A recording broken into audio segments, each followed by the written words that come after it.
want Philly? Yeah, let's do it. Over the middle and into the end zone. Zach Ertz for the touchdown.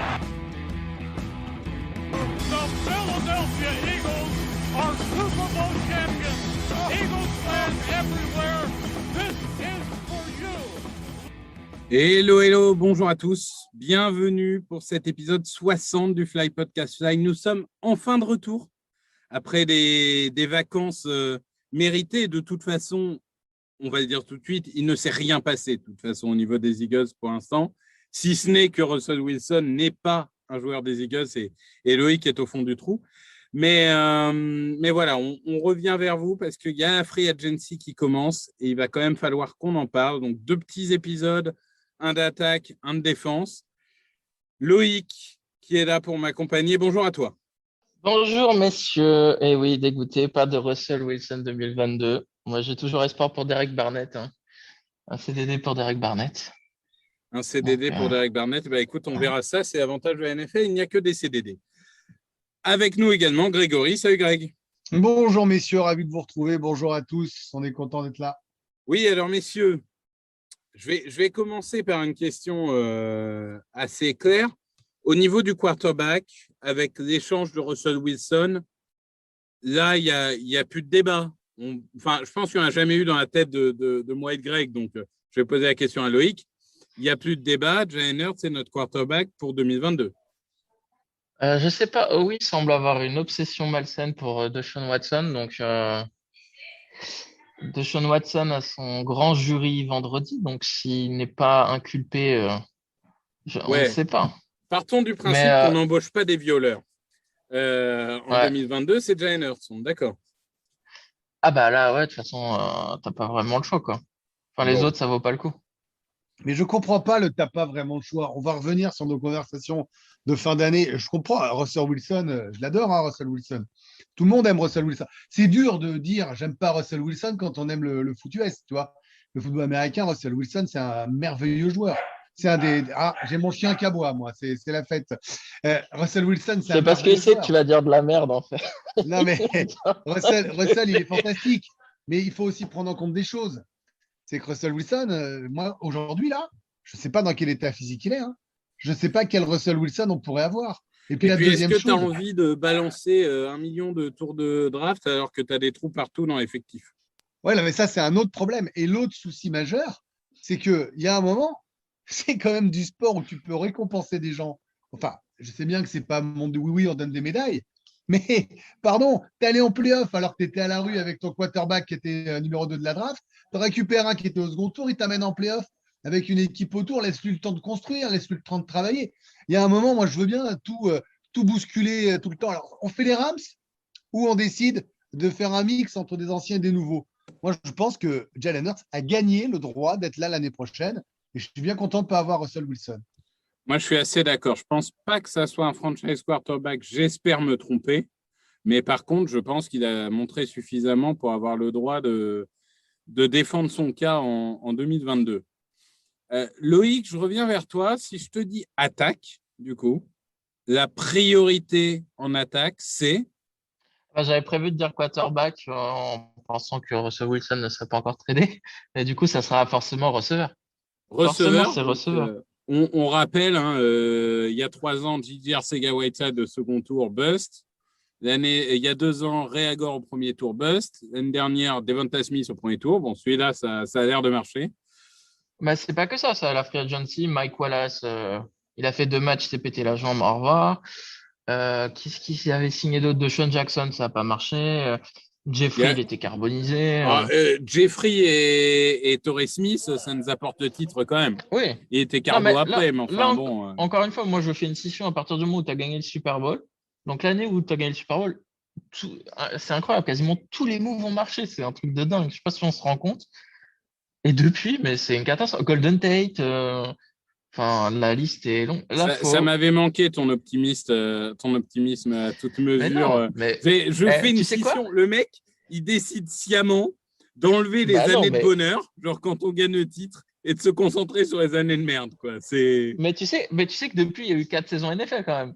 Ouais, Donc, mais 4 saisons NFL, dont 3 où on va en playoff. Il y a par contre, je combien peux dire que d'équipes Il y a combien d'équipes sur les 4 dernières années qui vont 3 fois en playoff? c'est une Donc bonne voilà, il y a question. un moment, je veux C'est une bien bonne qu'on soit question. négatif ou quoi, mais il faut se dire qu'on a été 3 fois en playoff sur les 4 dernières années. Mais excusez-moi, Victor Roulier, vous Non. êtes venu, Grégory Hacher? Ben Excusez-moi. non, mais franchement, là, moi, c'est incroyable. Je n'arrête pas de dire aux supporters des Seahawks et des Chiefs qui sont pourri gâtés. Bon, les Seahawks, malheureusement, ça risque d'être dur. Là. Non, Mais mais nous, t'as par raison. moment, Il faut Loïc, rappeler il à est quel pourri point c'est gâté dur. aussi. Les Il faut rappeler à quel point c'est les dur. Jets, ils tueraient leur mère pour aller en playoff. Ah Nous, oui. on va en playoff 3 fois sur les 4 dernières années. Et Loïc, il dit ouais, il n'y a aucun move qui a marché. Oui, mais tu sais, Loïc, il Bah, est au poste de anti-oui. receveur. C'est vrai Il ou est c'est pas vrai? anti-oui. Donc, à partir du Mais moment non. où même oui a fait une bonne saison l'an dernier, ça lui écorche le palais, quoi. Il y a un moment, malheureusement, c'est en train de lui brûler la langue. Alors, bon, tout n'est pas parfait, mais Loïc, tu n'arrives même pas à admettre quand ça se passe pas si mal. Mais c'est une nature et on l'aime pour ça, hein. Mais Greg, est-ce Ah, que vous me pour faites toi, marrer, Adèle. parce qu'on est à peu près tous d'accord qu'il nous faut un receveur en plus, parce que globalement, de fiable aujourd'hui, on a Smith et Watkins et c'est à peu près tout. Tu préfères tenter à la draft, sachant que, spoiler, il y a un gros réservoir cette année, mais c'est à draft, donc c'est incertain, ou tu préfères au niveau des free agents? Eh bien, un peu des deux, Victor. Franchement, moi, j'irais chercher un vétéran. J'irais bien regarder du côté de Dallas, ce qui est en train de traîner, ou de Seattle, et je sais que ça ne va pas vous plaire. Voilà, j'irais bien chercher un deuxième receveur très costaud, très fort, parce que c'est la NFL qui gagne, c'est celle des Rams, c'est celle des Chiefs, c'est celle des Eagles, même si c'est du tight end aussi. Il y a un moment, tu en as besoin. Tu ne peux pas espérer conquérir un titre si tu n'as pas un deuxième wide receiver de très haut niveau. Et comme j'ai pas mal de profondeur dans la draft, beaucoup de choix, et ben, un deuxième tour sur un receveur pour en avoir 3 l'année suivante, ça serait chouette. Voilà mon choix. Moi, je suis d'accord avec Greg. De toute façon, il faut te blinder en receveur. Que Hurt il fasse l'affaire ou pas, faut de toute façon que tu aies plein d'armes pour Ouais. que Hurt ou le QB que tu draftes en 2023 ou le gars que tu chopes en trade en 2023, peu importe. Tu as besoin de se blinder. Tu es dans une ligue où l'attaque est la priorité, surtout l'attaque aérienne. Ton style d'attaque au sol, à mon avis, ça va pas marcher plusieurs années parce que les défenses adverses vont s'adapter. Donc, non, moi, je vois bien un gars comme Pascal Descols, qui forcément connaît le coaching staff. Si tu parles des Cowboys, pour moi, Gallup, ça sera pas Gallup. Non, Gallup, il va signer, pardon. C'est Cooper, ça va être beaucoup trop cher. Ouais, mais C'est j'en plus rêve. un Cédric. Oui, je comprends, hein. Mais ce sera plus un Cédric Wilson ou un receveur qui était un peu bloqué, en fait, dans son équipe. Donc, Ouais, moi, je pense pas qu'il faut viser le top 10 des stars, hein. Tu peux te permettre de prendre un numéro 2 solide qui te coûtera, je sais pas, 7 millions la saison, peut-être un peu plus, bon, ça dépendra du type de joueur, mais pour moi, tu n'as pas besoin d'avoir un Amari Cooper ou autre. Après, ça dépend. Peut-être qu'Amari Cooper, il va vouloir, il va dire je viens pour un petit salaire pour pouvoir mettre 300 yards aux Cowboys. On n'en sait rien, hein, ça peut arriver. bah, apparemment, les Chiefs sont intéressés, tu vois. Donc, Ouais, mais bon, les Chiefs, ils n'ont pas un cap énorme, surtout qu'ils viennent de taguer Orlando Brown. On verra. Mais enfin, Ouais, non, mais alors attends, si tu me dis que tu veux, ok, j'entends ce que vous dites, mais il va falloir quand même pas se tromper, hein, parce que des mecs bloqués, ils vont savoir qu'ils viennent en deuxième position. C'est donc des gars qui sont troisième receveur et qui espéraient être deuxième dans leur équipe, si je vous écoute bien là. bah, c'est un mec qui se dit que Devonta Smith, c'est quand même pas un numéro 1 indéboulonnable et qu'il arrive en numéro 2, mais qui peut devenir numéro 1 s'il carbure. Je dis pas que ça arrivera, mais oui, c'est un gars, comme je disais, comme Pascal, qui connaît les coachs, qui connaît très bien Sirianni, qui l'a développé, donc qui a confiance en lui, qui croira à tout ce qu'il va lui dire. Tu seras utilisé de telle façon, ne t'inquiète pas. Ton blocking, c'est très important. Donc, ouais, je pense que nous, on va signer un receveur qui a des connexions. Donc, soit une connexion avec le coach, soit une connexion avec le front office. Et donc, le joueur qui a souvent été cité, c'est celui des Jaguars, DJ Chark, qui a 25 ans, qui a eu des blessures, mais qui a du talent, qui est jeune. Moi, je pense que de toute façon, si tu veux un receveur, tu devras le signer sur un contrat de plusieurs années. Mais tu le changes contre quoi? C'est quoi tu perds un premier tour là? Non, il est libre. c'est Il est libre. agent Il est libre. On est en free agency, là, on est d'accord. Ah oui, free agency, Ouais, oui, c'est oui. ça. Il Ouais, vient de finir mais son contrat rookie avec les Jaguars. Shark, j'adore, hein, mais est-ce que vraiment tu as envie d'un joueur, connaissant notre historique, est-ce que tu as envie d'un joueur qui a passé quasiment toute sa saison à l'infirmerie? Je ne sais pas, mais c'est une Idéalement, question. non, mais après, tu vas prendre ce que tu peux aussi. Non, c'est Après, sûr, c'est sûr. il a l'avantage d'être jeune. C'est vrai. Ouais, alors moi, l'avantage d'être jeune, je veux bien. Mais si c'est pour donner des mauvaises munitions à Hurts pour qu'on le trucide derrière, ou si c'est pour faire une saison où tu es au mieux 7e spot parce que tu n'auras pas assez d'armes et tu sais que tu vas te faire ouvrir au premier tour, bah, je préférerais quand même prendre des mecs plutôt costauds. Moi, je vous le dis, hein, moi, mon fantasme, il est à Seattle, hein, et vous le savez. Hein. Lequel, du coup? Lequel? Parce qu'il y en a Un deux grand dispo, en costaud fait. qui fait du 50-50 Ah ouais, non, et pas qui du court tout. très vite. Pas du tout. À moi, pour le coup, Lockett, ce que tu veux, j'envoie un premier tour et un troisième tour pour Lockett, sans aucun problème. Non, mais Lockett, il viendra Mais en, pas. mais en plus, Lockett, il coûte pas cher. C'est genre Ouais. 3 millions et 9 millions. Mais Metcalf, jamais d'avis, je prends un mec comme ça. Il a fait une saison très moyenne l'année dernière. On ne l'a pas vu de la deuxième partie de saison. Moi, Normal, je pense qu'il va Wilson plus était être blessé. un one-year wonder qu'autre chose. Mais Moi, je ouais, pense non. que c'est le complément idéal de Smith. Mais par j'entends contre, oui. j'entends vos fait... arguments, hein. Mais pour moi, pour avoir une attaque variée avec un quarterback, alors, et j'espère, hein, et là, je vais rejoindre Loïc, j'espère qu'il va upgrader son niveau, Hurts, parce que s'il y a du matos, il va falloir mieux passer. Aucun problème là-dessus et aucun problème à le dire. C'est juste que si tu as un Smith qui performe encore plus que l'an dernier, une super saison de rookie, qui devient vraiment une arme fatale en NFL, tu as un DK Metcalf qui est complètement différent. Je vais te dire, vu nos problèmes de red zone, un mec comme ça, une balle un peu en l'air en 50-50, tu seras bien content qu'il les réceptionne. Et en plus, tu as un quarterback qui peut courir si jamais tu as tes deux mecs chargés, plus un jeu de course efficace.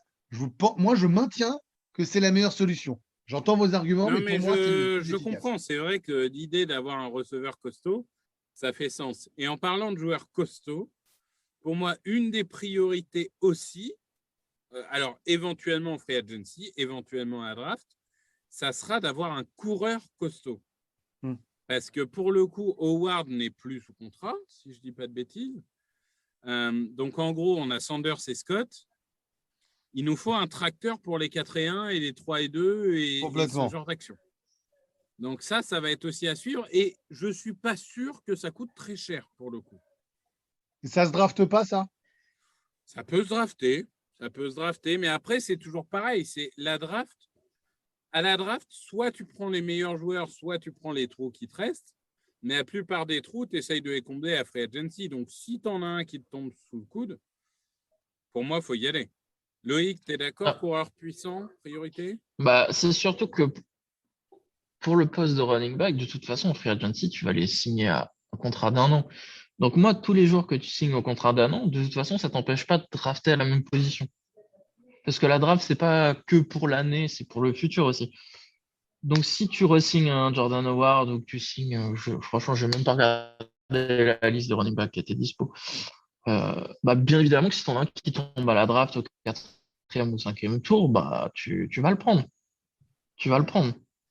Quitte à ce que tu coupes le vétéran après ou que tu le trades au camp. Mais c'est clair qu'il faut ce profil-là. On l'a bien vu quand Howard a fait ses premiers matchs l'année dernière, ça a changé totalement l'attaque. C'est un profil différent. Du coup, en fait, le fait d'avoir beaucoup de variété aussi, ça fait que les défenses ne sont pas sûres de ce qui va arriver. Donc, c'est plus difficile à défendre. C'est pour ça que moi, je défendais des Metcalf. C'est pour ça que je pensais qu'un mec, alors, si c'est pas lui, mais en tout cas, si c'est un autre, on deviendrait presque illisible. J'insiste vraiment. Hein. Pour moi, on serait vraiment, ça serait un enfer à défendre. Hein. Oui, mais ça si Hurts progresse, oui. Attends, combien de fois on a vu les défenses? J'ai pas dit le contraire, j'ai dit s'il fait des meilleures passes, je l'ai dit. C'est pas être méchant. Tu vois ce que les défenseurs l'année dernière ils disaient quand ils affrontaient les Eagles. Ils ont dit on sait ce qui arrive, on sait ce qui arrive. À un moment donné, tout le monde doit progresser. C'est pas que Hurts, c'est aussi les coachs et les autres joueurs. Tout le monde doit progresser et évoluer parce que les défenses adverses vont s'adapter forcément. Ouais. J'entends ça.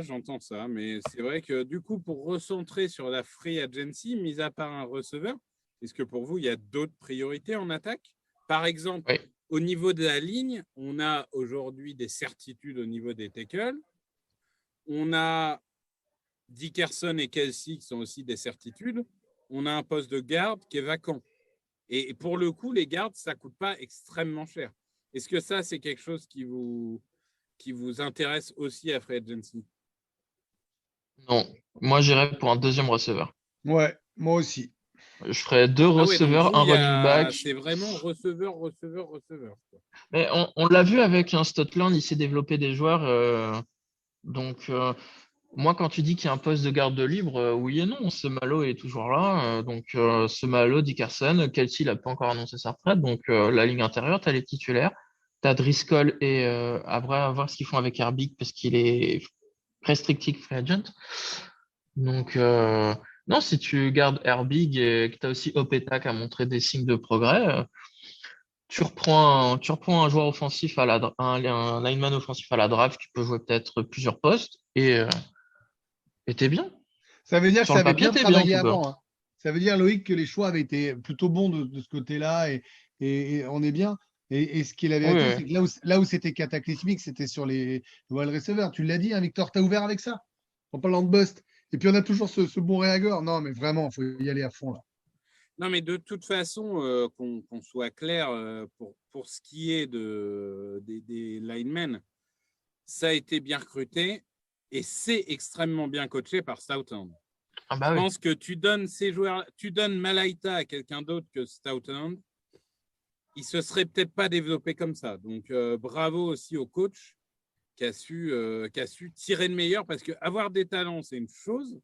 En tirer le meilleur, c'en est une autre et c'est pas toujours facile. Donc, pour le coup, Stoutland, il a réussi ça aussi. Bah, quasiment tous les joueurs sous Stoutland ont progressé. Hein. Même si Dillard, à mon avis, il n'atteindra jamais le niveau qu'on espérait au premier tour, il a quand même montré des progrès d'une année à l'autre. Donc, tu vois que les joueurs, ils progressent. Donc, ça, Non, c'est mais signe je d'un suis bon d'accord avec coaching. ça. Et c'est une chose inestimable en NFL. Quand tu as un coach comme ça qui est capable de se faire progresser n'importe quel type de joueur, bah, surtout la ligne offensive, c'est incroyable. C'est l'un des coachs le plus important, voire même le coach de position le plus important de la franchise pour moi. Ah ouais, je suis d'accord. C'est un mec clé. Non, mais moi, là-dessus, j'ai aucun problème avec ça. Je pense qu'en effet, en soi, c'est toujours pareil. La free agency, si tu as un mec que tu aimes bien, que éventuellement tu connais, qui coûte pas trop cher pour être genre remplaçant en garde, bon, bah, tu le prends. Mais on n'a pas, en effet, on va pas avoir un besoin incroyable à ce poste-là. Donc C'est ce ça, qu'on c'est appelle, plutôt une c'est bonne ce qu'on chose. appelle un éventuel marché d'opportunité, quoi. Oui, Ça c'est ça. traîne, c'est dans le Exactement. coin, tu prends. C'est ça. Mais on va pas, on va parler demain, du coup, comment dirais-je, La de nos défense. amis les défenseurs. Là, on sent un peu plus la pression qui va nécessiter de faire des ajustements. Bah, C'est vrai ouais. qu'on a cette chance ici de pas avoir cette pression en attaque. Il y a la pression au niveau des receveurs. Pour le reste des postes, c'est si opportunité, tant mieux on prend. On rappelle qu'on Il y a- s'était tous quittés avec draftons de la défense. Donc n'oublions pas. Hein. Ah bah, de toute façon, je pense qu'on va y venir, hein, mais c'est toujours le mojo, à mon avis. Après, il y a juste en attaque, il y a un autre point important qu'il faudra voir, c'est si Minshew est tradé ou pas. Parce que du coup, si Minshew est tradé, tu as besoin d'un backup quarterback. Quand tu Ouais, bon, prendras un après, vétéran, n'importe tout ce ça qui se traîne, trouve. pareil. Ça se trouve. Moi, ça ne me choque pas. Si tu arrives à tirer un 5e tour de Minshew, Non, un let's go. cinquième, ça sert à rien de le trader. Après, je sais pas. Est-ce que tu trouveras mieux que Minshew contre un 5e? J'ai un doute. Disons que Non, ça devient intéressant si tu as non. 4, 3. Alors là, 3, c'est Byzance, ça part de suite. Quoi. Ouais, vous avez peut-être raison. Je suis Et en peut-être un plus, peu trop il peut vendeur. valoir cher parce qu'il n'y a pas pléthore de mecs de ce niveau-là en QB remplaçant qui peuvent éventuellement servir une franchise une année. Quoi. Parce que j'en vois 2, 3. Quoi. Ouais, Pas non, plus. mais tu as raison pour le coup. Mais je pense qu'il a une valeur. Après, Depuis l'époque Bradford, moi, je pense toujours qu'on va tirer le meilleur des joueurs, mais ça n'arrive pas toujours. Mais bon, ok. Écoutez, je pense qu'on a fait le tour. On va se quitter sur cette pastille attaque. Et dès demain, préparez-vous, prenez le gilet pare-balles, sortez le chéquier, parce qu'on va parler des défenses. Et là, il y aura beaucoup à dire. Merci à tous. Salut. Ciao. Open with a throw and a pass picked off by Dawkins. Brian Dawkins with the interception. And Dawkins